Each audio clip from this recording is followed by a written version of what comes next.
truth? Oh, I'm all ears. Okay. The truth. I always tell the truth, even when I lie. Why do you find it so hard to believe? Why do you find it so easy? It's never been easy. You want answers? I think I'm entitled. You want answers? I want the truth. All I'm offering is the truth. Nothing more. Hello and welcome to Truthful Talk. We're back once again. I'm Marco. This is Natalie. Hi. Hey, and we are we're here once again in this our post Thanksgiving episode. That's right, on the other side of it. We're on the other side of it. And how was your Thanksgiving, Nat? Beautiful, lovely. So you have yours not on Thanksgiving. You're telling me you have it like on a different day, which works out really well because you don't get caught up into the whole craziness of the day. Yeah. You have a craziness of another day, though. Right. I have it earlier. So we did it on a Saturday where we rented out like a clubhouse and we invited our family and we all brought food and had certain things catered and whatever. But that was nice. We don't do it every year like that, but I think I'd like to do that in the future, do it earlier because my husband and brother, it's hard to get all of us off on Thursday. So we've always actually, even when we had it with ourselves, it's always the day before or the day after. So anyways, I miss all the I really think it's a really cool idea. Yeah. And then when yesterday, for instance, I just laid low, took a bath, relaxed. It was just my day. Yeah. While everybody else was freaking out over their turkey. It was our crazy day. Yeah, your crazy day. I'm like, I did mine. Nice. So what's one thing you're thankful for? Oh my gosh. So mumuch. I'm thankful for my health. My health. Yeah. Oh, that's a big one. Yeah. Yeah. And like everything. That's a good one because without health, we can't do really many of the other things that we want to do. I think so. I like physical, mental. I'm working on physical, but the small things. I'm happy I can walk. I'm happy I can breathe. I'm, just thankful for that. Yeah. Right. The simple things. The simple things. Yeah, I agree. Yeah. I'm happy to be here yet another day. Yeah. To keep doing the things that we love doing. Yeah. Living the dream, It's amazing because so in today's, I don't know, I don't even know if I want to limit it to today's age because I think it's been going on a long time. It's just we see more of it with social media, but there's a tendency to get bogged down into so many things that are out of our control, so many things that are even out of our initial scope of what we can do anything about. And we get so caught up in the negativity that we lose the simple appreciations of and the gratitude of just being here, just being alive another day. So you said like living the dream and getting to do what we want. And probably so many people would say, well, I don't get to do what I want, or I don't get to live that dream. But to me, it's perception. Yeah. Like you can have fun doing almost anything. Right. Even if you had, a job that was like, it's like a job where you're getting paid for, but you're just going through the routine. You can find a way to have fun in that job. Yes. You could find a way to have fun cleaning the house. Yes. You could find a way to have fun doing just about anything, really. But it comes down to the perception of having the gratitude for the little things. Yeah. I was at Starbucks today. I know that sounds like I treated myself today. I don't go all the time. Right. So after my little workout, I went to Starbucks, treated myself. And as I was waiting for my beverage, I saw 6 of them, maybe 5 of them, different age groups from 20 somethings to let's say mid 50s, and how they were working together, but they were laughing, they were giggling, they're working, but you could tell that they just appreciated each other. I don't know if it's the season, but I have seen before too, that the opposite, where you walk in and they're just in any place and they can just be just really miserable. Right. So when I see people that are just doing the daily monotonous things, they're working, but they're still having a great time. They're still, talking to each other, laughing, joking. They're ping-ponging off each other. They're all doing stuff. It was nice to see.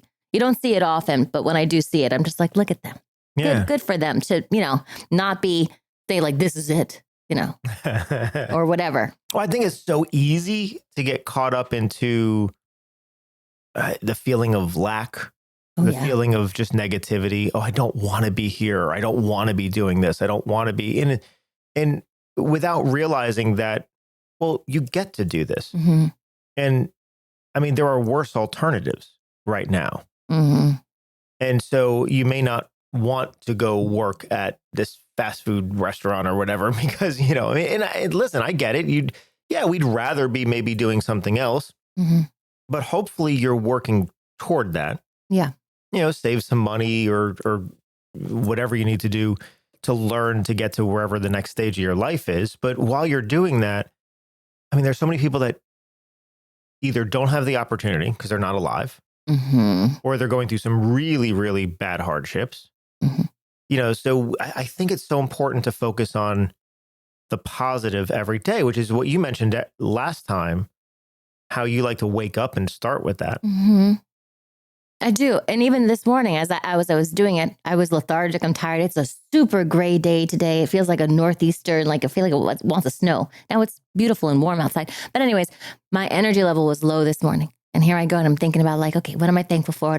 And so after I did it, I didn't have that like big feeling emotionally, but it's still, I was like, I'm glad I did it anyway. Like, is what I'm saying. It doesn't have to be this profound, like amazing experience. It could just be what it is, and that's okay.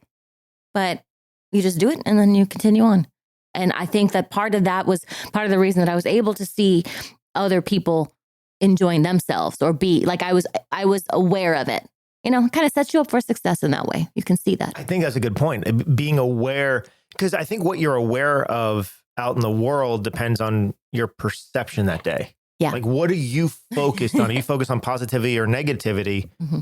Because we'll actually go look for things that support how we feel. Right. If we're in that negative mood, everything sucks, everything's bad, I don't have anything I want, then we're going to find things around us that justify that. I 100% believe that. And they say, what seek and you shall find kind of thing. Yeah. I really believe in that, like that, what you just said. If you are just looking for negative or that's all you feel, that's what you're going to see. But if you kind of find the positive and you look for it within yourself, that's what you will see more of. Yeah. I think it sets you up for success that way. So, I know it can be difficult sometimes, especially with things that you might be going through personally or just, state of the world. Listen, the state of the world's always been in flux. It's always been, we were watching, I don't even remember what we were watching something from the 80s, I think. Movie or something. And as we're watching this, they're talking about political things of the time in the early 80s. Mm-hmm. Same exact political things that are going on now. Same discussions. Yeah. Like the discussions have not changed in 40 years. And it's amazing how we have the discussions have changed because now it's in new technology. Mm-hmm. Versus back then it was just on the news and it was in person and different things. But I was watching this movie that was made back then and talking about like the political structure of the time and, the whatever. And it was all the same, it was economy, border, abortion. It was like, oh my God, gun control. Yeah. Same exact discussions on the same exact sides of the argument and everything else. And it was almost like, oh my God, this discussion, we just had it. Like it's happening right now and back then, 40 years later, things haven't changed. And just to say that these are discussions that we'll probably continue to have. Right. We can't let it bog down and we can't get ourselves to the point where it's like, oh my God, this is the worst time in history or this is whatever. It's like, no, I think every point in history has its moments of being the good and the bad from it. And I think we're in a constant evolution and we have to stay in that evolution, hopefully getting better and learning from the past. But it is interesting that cycles. Yeah.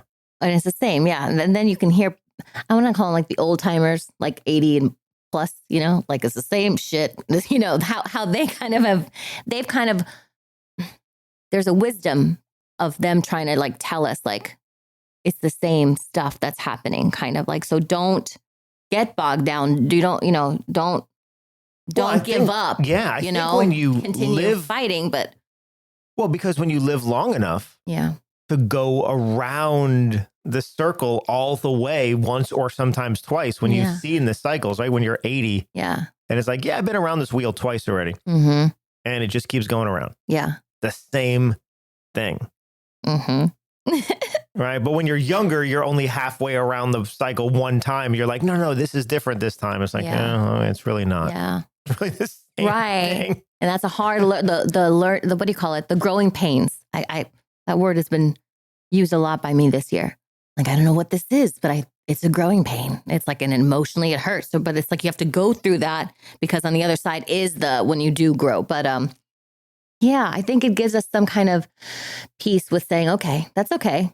It's happened before. People survived it before. We can get through this together. We got this, instead of letting it be like the first time we ever experienced this and like crushed us completely. Right. Well, we can't allow it. We can't, or maybe we shouldn't, or at least try not to allow anything to crush us before it actually happens. Yeah. Let's not allow the worry to actually get the best of us. Yes. Versus the actual thing. Right. Listen, when things happen that we need to stand up against, or things happen that we need to resist, or things happen that we need to speak out against, we do it. And we should. But sometimes the worry brings us down to such a negative state that we start retaliating against things that haven't even happened yet. And that's where we have to, have to balance it out, because there's still so much, to me, there's the two sides of the coin. There's the fear side and the love side. And which one are we feeding, constantly as human beings and as ourselves, as a society? And it's like, there's so much fear happening, right now. Let's balance it out, and let's have some joy and love and fun. Right. And let's show people around us that that's still possible. Yeah. I think we were in class, or I was subbing or something, and I was trying to explain to the class, like, you guys have the fear and the worry locked down. Most of us are professionals at being able to consistently put ourselves in a fearful place. Right. Without even trying, right? It's just a knee-jerk reaction. So what you just said was something that I was trying to express. Was like, if you have that, if you do believe in the opposites, meaning if you have one, then there must be another. Yeah. So that allowance too, like, okay, so starting as an actor, whatever, I have this fear, like you're becoming aware of yourself and slowly learning about yourself. And so to let them know that in you have the ability to do exactly the opposite of what you already are, right. Which is kind of like a blessing when, like, okay, great. You're worried, fearful, all that negativity inside you exists the opposite as well. So let's give that attention. Let's kind of introduce ourselves to that and practice that. Yeah. To get the other side working, like you were saying. Be in balance. The balance. The balance to me is what wins. Is like when we can get ourselves in balance, and there's too many people in the world for us to agree on everything. Right. We're not going to agree on everything. And that's okay. That's okay. That's okay. But by balancing it out with the love and the understanding and the respect, that's what we kind of need. That's what we're kind of missing right now. When it's all into the fear side, that's when we're disrespectful to each other. That's when we allow that fear to lash out. Either on others or ourselves. Yeah. That's when we get down on ourselves. Mm-hmm. And it's like, no, we need to balance that out and get back to, I don't know, get back to even, so to speak. It's interesting. And, and I in the university, in my classes there, I'll talk quite a bit about having fun, and I'll tell them every single class, it's so important to have fun in your daily routine or weekly routine. I even tell them once a week. I don't want to overwhelm them with fun. But once a week, I say, I want you to have fun in something. I don't care what it is, but do something for yourself. Do something for yourself. Do something that you want to do, whether it's read a book, play a game, go for a walk. I mean, do any, go see a movie, go eat what you want to eat, like whatever it is, but do something that you find fun. And many of them struggle with that. Not because I agree with you, but I would add, or as a caveat, that's fun and healthy. Because especially university students or, my experience, what I equated to fun was not healthy. It's just, What were you doing in college? not graduating.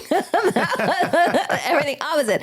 So when you're having the parties, the drinking, the social, you think maybe I just, in my brain, everything I've grown up with is like, oh yeah, we're supposed to be partying and having a great time.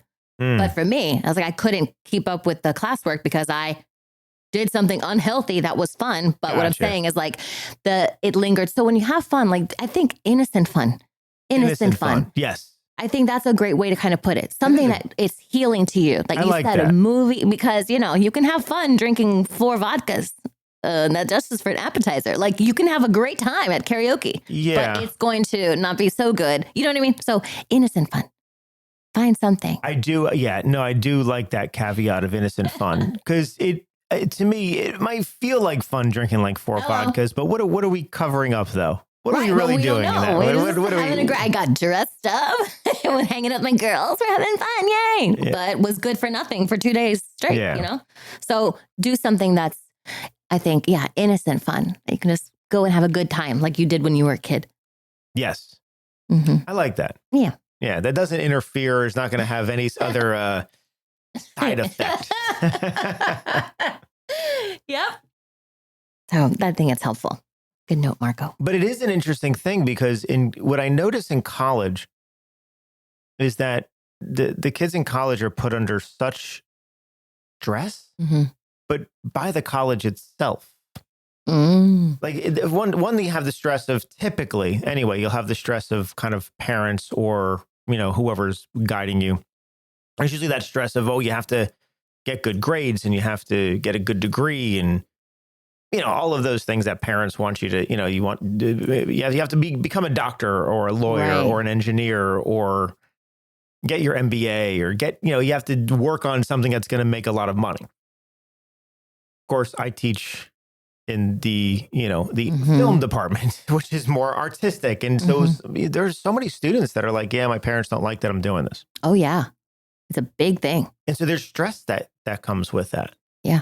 And it's like, okay. And then, of course, the college wants you to, it's the moment you get into college, you get, well, what's your major and what's your minor? And what are you going to study? And what are you going to do this? And what do you think you want to do when you graduate? It's like, oh, my God. Yeah. Leave these kids alone. It's too much pressure. So there's negativity. So right away, you feel like as an 18, 19-year-old, 20-year-old, you feel like you have to have all the answers of life figured out. Right. And so it strips away the ability to have fun because we're told we have to take it so serious. Yeah.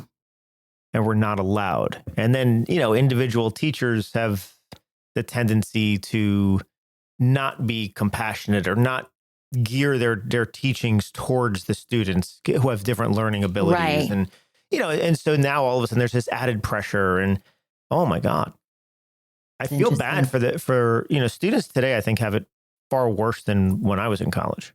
Really? I think it was easier when I was in college. Yeah. And not easier, not that the workload was easier. I think we learned more. I honestly think the education was stronger. Okay.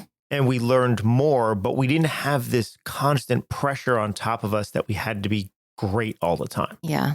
It did come from some households, in some cultures. I did have friends that their parents were like really strict, but it wasn't, I don't know, it was different in the universities. We had really good teachers who, for the most part, wanted to be there and wanted to teach. And, they weren't just going through the motions. They weren't just going through that. I don't know. I just think it was easier. Plus, we didn't have the stress of society.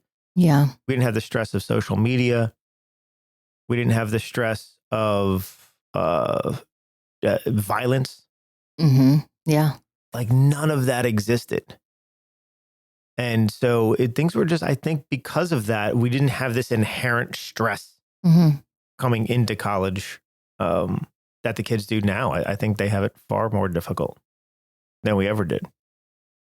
I believe it. I mean, I believe you when you say that. I don't know much, but I don't know much obviously about it because of the, my college life was very short lived, but I see what you're saying totally. And I have no expertise in that area, but there is something that we're missing for maybe the emotional intelligence again for the students to be able to be handling all this stuff, because it is a lot being thrown at them, so much. And then everything changed with like even having degrees. People aren't getting jobs out of college in certain degrees and right. The whole, I think if I talk about, because I've run into this a couple semesters now, where you can see it in and this is not at Truthful Acting, this is at the university. So, but I noticed that at such a young age, they're under such tremendous pressure. And if I think about it myself, like I look at my kids and it's like, okay, you're growing up in an age where one, you're connected to everything. So you're constantly reading and connected in with people all over the world, informing you on things that maybe you shouldn't be informed on quite yet. So in other words, you're forced to grow up sooner. You're seeing more horrors of the world and exposed to videos and content of things that maybe you should not be exposed to yet, or really should not be ever exposed to. Trauma and atrocities and just things like that. And so, and also the negativity, the negative online bullying. So like from an early age, that's coming at you just through online. And as much as parents try to limit the exposure to that, it's still there. It's the world we live in. So you have that initially, plus the threat of actual violence. I mean, kids nowadays go through gun drills and stuff, right? Active shooter drills. And it's so normal to them that they don't think anything of it. Right. That's how normal it is. Like, oh yeah, we had an active shooter drill. Oh yeah. It was like, oh my God, what? And it's crazy. So and even though they don't necessarily think anything of it, it's a danger that's in the back of their heads that could always happen. Yes. At any moment. And so there's that pressure. And then there's this pressure that you have to be great, because now we're compared not just to the people in our circle or the town we grew up in or anything else, but to everyone online. And we're seeing all the examples of these young people doing great things. And it's like, well, why aren't you doing that? And of course, the parents are instilling their fears into it's like, oh my God, there's so much pressure. They're like pressure cooked. And I go back to when I was young, and yes, we had the pressure of wanting to do well, or at least, depending on who you were, but I did. I mean, my parents wanted me to do well in school. They didn't put the crazy pressure to get all A's, but they did want me to do well. And you knew you had to graduate, at least how I was taught, get a degree so then you could do something like in a job that, maybe a higher level job and everything else. But the other thing that we had that the kids nowadays don't, we had the ability to graduate college, get a job, and completely support ourselves with that job. Right.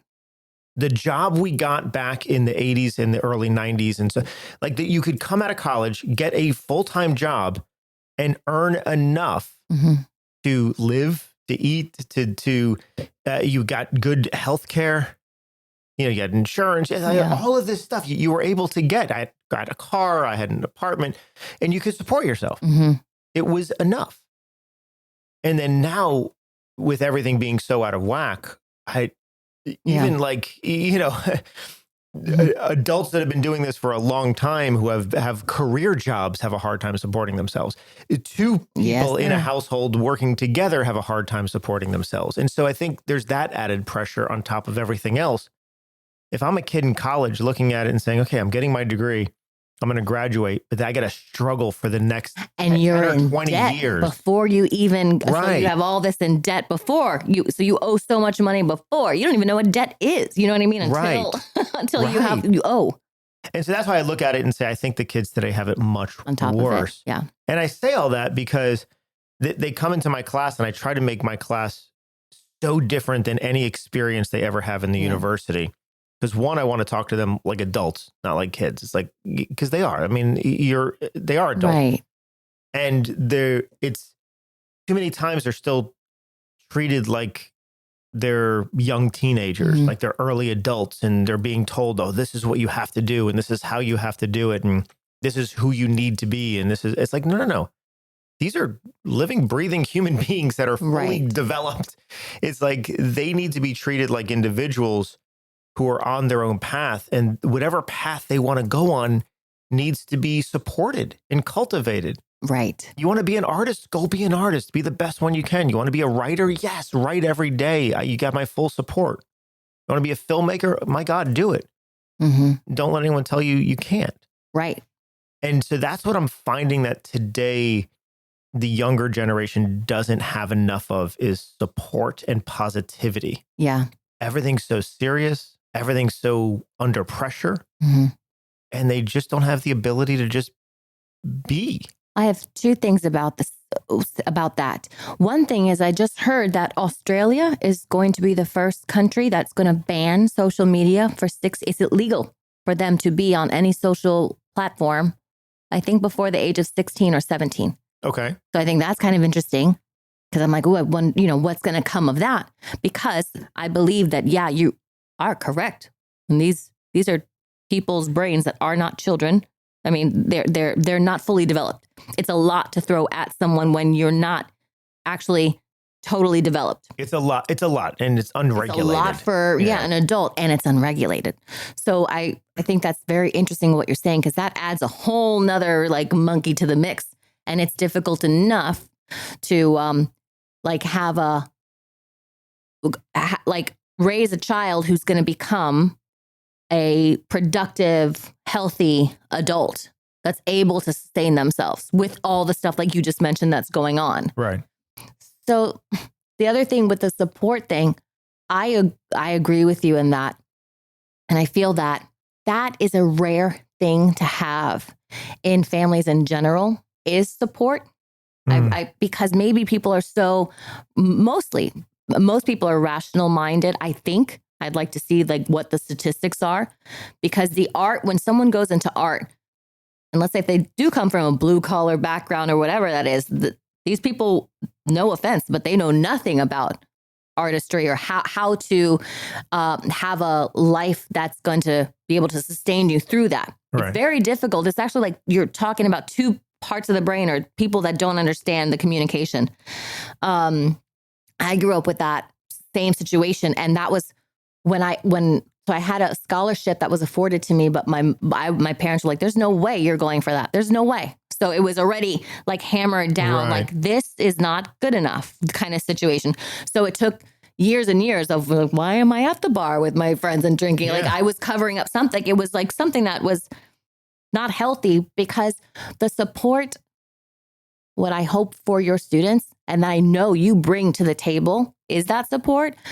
But for them to build a world around them, yes, of their peers, of their teachers who they respect, or someone who's doing something that they want to do, and build that family kind of support around them, because it's very difficult to go back and forth in that mindset. So let's say you want to be a movie director or a writer, and it takes all of you to be able to focus, to write, to talk, and to brainstorm with friends. But if you go back and forth to your family, that kind of stops momentum very quick. And I'm not saying family is not good, but there's a time and place for that. And there's a time and place to cultivate artistry. Yes. And I think the support is huge, Marco, actually big. And like, look for people that are doing what you want to do and surround yourself with those people. I think it's so important to have that. You need it. Yeah, you do need it. And it was neat because during, Thanksgiving, there were some on social media, there were some pictures posted and everything else. And we had some pictures of some of our students that were together for Thanksgiving. Right. And it's like, I love that. I love seeing, that togetherness, and, maybe some students that don't have family down here or don't have people. And it's like, they great. They're coming together. Yeah. And because you're right, it's so important to have that connection of artists, the connection of people that think the same way as you do and that have the same love of something you do. They speak the same language you do. They have the same heart you do. Yeah. And if your mother is, or, father or whoever it is, when you come back home from, stretching and doing your working on your craft, and you're putting yourself out there, all that stuff that counts, and you have someone who's coming in and just chops it down. Right. That's the most important person in your life. and you just let it happen because of course you think that, these are my parents, I got to respect them, or and I got to respect them. But you're doing a disservice to yourself completely because it takes so much.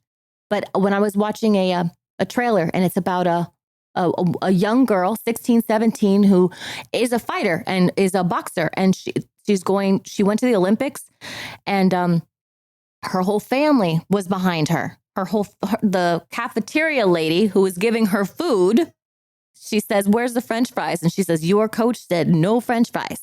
Meaning is she had people around that respected what she was doing to support her. Yes. And that is, I think, a big thing that's definitely missing. We need that. Yeah. Mm-hmm. Because if not, it's like, here's the French fries. You want the French fries? Here's macaroni. You want, you're not helping. Well, and reach a goal. Yeah. Because it does come back to then how can we possibly ever have fun or find that playfulness or find that innocent fun? How can we ever do that if everything around us is so serious, or if everything we're doing is wrong, or everything we're doing is not good enough? It always puts us into that negative space, almost like what we were talking about. There's the two sides. Mm-hmm. We need to fuel the love side, which is the passion and the fun and the innocence and all of that. We need to fuel that because we're over-fueled on the negativity side. Mm-hmm. There's too much there. And so that's what I find in the university, and sometimes even in our own studio, is that it's difficult to get people to play and to have that fun and to just let go because they're so contained by the negative view of the world, of their life, of everything. Mm-hmm. Crazy. It is crazy, but it's possible. And they just got to keep chipping away at that and just know that eventually it's going to kind of drop or settle or be lowered on the volume, meaning that that fear thing is like, oh, okay, this is what I'm feeling right now. I don't need to. I can do this. Meaning is they're the ones in charge of how they're feeling and how they're viewing the world instead of letting the world dictate how they should see everything. And then, as we were talking about earlier, I believe we should too, is minimize social media. Please. I'm not saying not to use it, because I know there's a counter argument. Yeah, but it helps me here, and yeah, but it helps me there, and yeah. But we spend too much time on social media, and social media is specifically crafted. It's an algorithm that is specifically crafted to keep you scrolling. It's about money, and it's about these big companies like Meta making more money. And so they build the algorithms to keep you scrolling on Facebook or Instagram or TikTok or whatever it might be. Mm-hmm. That's all it's about. Yeah. It's not about whether it's relevant what you're getting or not. But their algorithm is saying, oh, okay, as you're scrolling down the timeline, wait, you paused here for a second, so that's going to be more relevant. Right. You clicked on something that's very relevant. You immediately just swipe past it. It's not relevant at all, right? Did you like it? Did you interact with it? And so it's building this and saying, well, the things that you're interacting with, or the things that even you pause to read, all these algorithms are now determining what's going to be fed to you next. Mm-hmm. And it's all about keeping you attached to this device. Mm-hmm. That's it. And the more we're attached to the device virtually, the less we're in the real world living. Right. Like when you say fit, like your brain can't differentiate your subconscious between what's not real and real. That kind of what they say about that. Meaning is if you're constantly in that state of being focused mentally on the social media aspects of the internet, that what we have, you're not there. Have you ever heard when there's so many movies where it's like a husband and wife and she's like, but you're not here. He's like, I'm here right now, but you're not here. Yeah, meaning it because his brain is thinking about the business or whatever. Meaning is the present moment. You're not here. So that social media is getting you in the opposite, like in a different, I don't say reality, but it takes your mind out of right here and now. And my parents, they're in their 60s. And I guess my mom is just now getting hip to the TikToks and all this stuff. And I'm talking to her and all of a sudden she's just ignoring straight down to her phone. And she's like, oh, look, your cousin sent a photo. I'm like, what the hell? Oh my God, it's got her too now, and she'll talk to me and then I see her space out, gone. because she's allowing, it's got her. It's Right. dictating her life. It's taking the time away from me as the daughter and her as the mother to spend this quality time together because we're not living forever. So instead of it being something that she can control, I already see it. It's controlled her, and she's in her mid 60s. So with the kids and stuff like that too, there should be a time and place, and it shouldn't be constantly and every day, but it needs to be like you become a slave to that. An algorithm is running your life.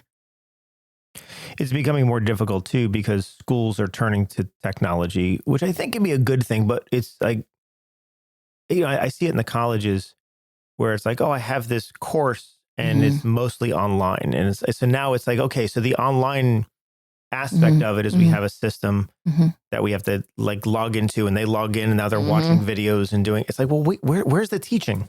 Right. What happened to the teaching? Maybe they're going to be obsolete too. And it's weird. It's because I could actually, they gave me the option. I could develop my course that way. Yeah. I could develop a series of 14 videos, which are each of my classes. And then every week they can just sign in and watch my video teaching. I don't have to actually teach. And I could do that if I really want. And I was like, no, but the whole point of teaching is I want to interact with people. Yeah. I wanted to actually share knowledge, and I need to look into their eyes to see, are they getting it or are they not getting it? And yeah. so it is something that it's, this social media thing, I think, is developing into almost modern practice. And maybe back to this balance thing, maybe that there is a benefit for like social media when you are learning something, when you're engaging in something. Maybe that's a better way for some people to learn. It's like straight to the meat and potatoes, and it's just very kind of black and white, or it's on the computer and you're learning a language or you're learning this, and you don't have to get up and go somewhere. But if your life revolves around your likes and your popularity and how pretty you look on and all these people and your relationships and I just think it's redirected. It's like it's not a healthy way to direct your creativity, because I think it's still creative. Like you're wanting to be a part of something, but it's when it takes too much time and you're addicted to it, which I think 90% of the people who use it are. Now it's become an issue. You're addicted. It's crack, it's heroin, it's cigarettes. It's the same thing. It is. Oh no, there's absolutely addictive qualities to all of it.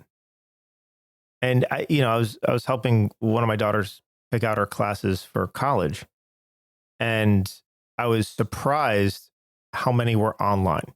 Yeah. This isn't an online college. It's an in-person college. Wow.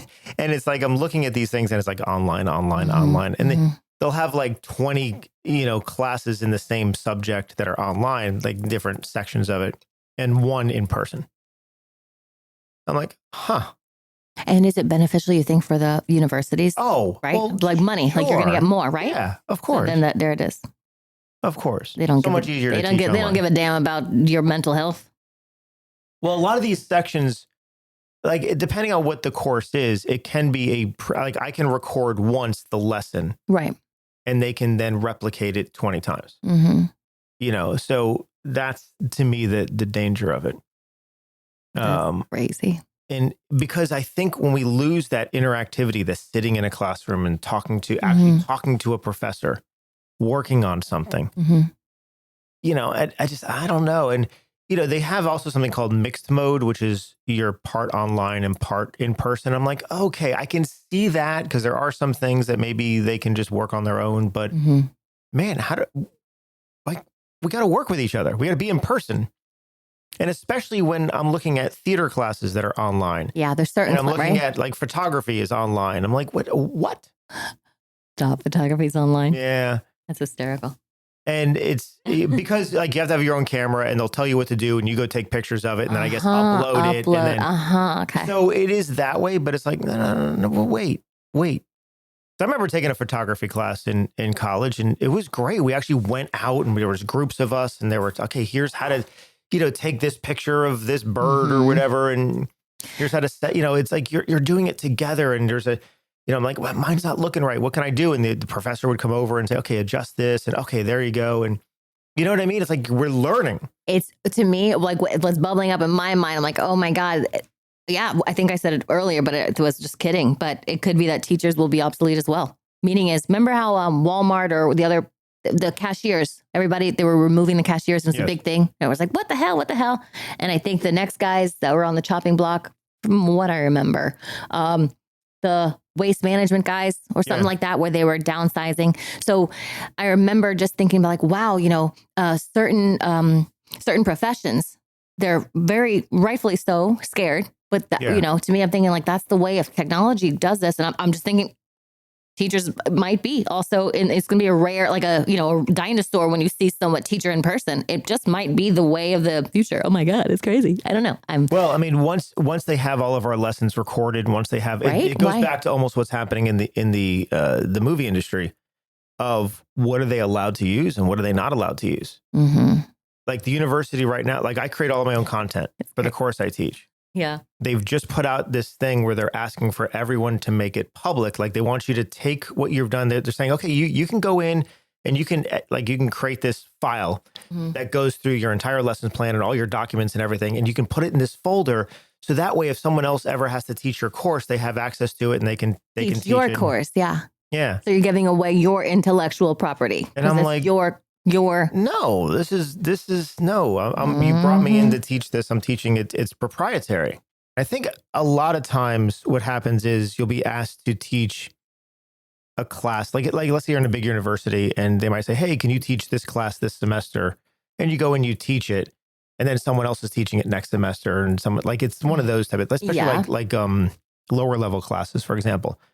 And so like, I know when I took over the class that I'm teaching, they gave me a curriculum for it. Mm-hmm. And it was something that was a general curriculum that was from somewhere else. And I looked at it and I said, no, this is not a good curriculum for what we need to do. Mm-hmm.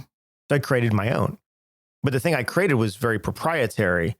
Mm-hmm. I don't even think someone else could teach it because it's not structured for anyone else to teach. It's structured for me to teach. Yeah. So that's why I'm looking at it and saying, no, I don't, because all of a sudden I take all of this, I upload all my information, I give it to the university. Why do they need me? Right. I mean, from a straight administrative standpoint, looking at it on paper, oh, well, we could just make this now an online class. We can put several sections out there because I always have a wait list. Mm-hmm. Even though they don't realize that I have the wait list, not the class. Okay.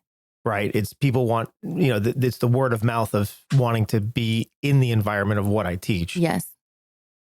But they can open up a couple sections a semester, put it out there online, just have any grad student come in and just go through the material that I've already outlined. Yeah. And then they no longer need me. Yeah. And it's like, no, that's not okay. No, it's not. And corporations will get away with it if they can. And because they say it nicely doesn't mean it has to be done. And that's where like the healthy skepticism comes like, whoa, wait a second, Well, you need that because a lot of teachers probably like, yeah, sure. Okay, whatever. I'll give it to you. Right. And then there you go. That's crazy. Yeah. And maybe as a full-time professor, it's different because you're constantly switching maybe the classes that you might be teaching anyway. Mm-hmm. But at the same time, I'm like, no, for something like that, for something is so specific that what I teach, because my class is really about what I teach, meaning not the subject. Mm-hmm. It's me specifically, so it's like, no, it's. Well, good. I don't think you should, like give up that information or give it to someone. That's crazy. But it just shows how technology is leading us into an area where we don't necessarily need as much human interaction, even though as humans, we need human interaction. Right. So this is kind of the conundrum that, the crossroads that we are rapidly approaching. Mm-hmm. It's like, how do we maintain community and human interaction when the structure, the infrastructure of what's being placed around us is saying we can isolate? Yeah. But isolation causes negative mental health. It causes negative emotional health. It causes so many other issues. Mm-hmm. So it's just going to be an interesting thing to do. And I'm hoping Gen Z has the answer to it or possibly Gen Alpha, after them. I don't know. I'm hoping they have the answer in the sense of they're growing up in this world. So maybe they'll know how to bridge it. I know, for example, I'm an Xer, right? Now, as an Xer, we're survivalists. When the zombie apocalypse hits, we know how to survive. Yeah. Listen, when the shit hits the fan, follow an Xer, right? I'm going to be one of the ones leading the charge. We know how to deal with it. We know how to deal with, without technology and all that stuff. Right. We can light a fire in the woods with nothing. It's like real fire. We know how to do this stuff. So, but, I look at like my kids who grew up during this technological boom and most of their friends they met online. Like they met significant people in their lives through this platform. And I look at that and saying, okay, so now that's something I don't know how to do. Right. But maybe this other generation will still find a way to use technology to get together, to still interact as humans. I don't know. I'm hopeful with that. I'm hopeful that Gen Z has an answer and then Gen Alpha beyond that. Yeah. And then all of us are responsible for that. Like I wouldn't ever want to put something on anyone's generation because we're figuring this shit out together, or we should be. So we like all of us have something to leave on the table that will make it hopefully better for the ones that are up and coming, but there's so much that, like you said, that we all have, and we have to figure out a way, like, what is that to make sure that we are at least healthy community together. Yeah. It doesn't have to be every day. It doesn't have to be, but there's a togetherness that needs to be had more fun, more innocent fun, something. And that's why I feel like, for me, the lesson I try to teach them is to have fun. Don't take life so seriously. That's just the wisdom I have of someone who took life too seriously when I was younger. And then at the same time, though, I learn a lot from my students. Yeah. And I think that's something that as a society, if the older generations, if the boomers and the Xers could learn if we could learn from the younger generations like Gen Z, I think that would be really important. Yes. Millennials could learn from Gen Alpha. It's like, but we have to lower our defenses and our ego and everything else to say, no, we know better. It's like, well, yeah, about some things, we definitely have wisdom. As the older you get, you have wisdom of just being around longer and seeing more and understanding. Yeah. So we can maybe help the younger generations with our wisdom, but we can learn how to navigate society from the younger generation who was born in that time. And the curiosity to even want to do that and then the humility to be open to say, yeah, maybe I can learn something from you. That openness is that conversation to have with yourself to say, maybe I can. Is a great thing, because when everybody is stuck in their own ways and they don't want to because they think they know best and nobody can tell them anything else because they know everything, you build a wall in front of you and you miss out on that potential connection with other human beings, no matter which age they are. But we can always, and we should be taking from each other. And I think it's really important. And that's how I believe that the people who are older up there, we call them more wise, they stay young mentally when they're open to the other generations. Yeah. I see them. They're happier. They're more put together, like mentally put together. Yeah. They have more fun. So people in that generation who do its opposite, they're not doing so hot. Right. They're psychologically, emotionally, they're not doing so good. Yeah, I agree. And so the whole thing is we have to be open to each other, cross generations, cross everything, and just learn from each other. Absolutely. And do it in a fun way. Yeah.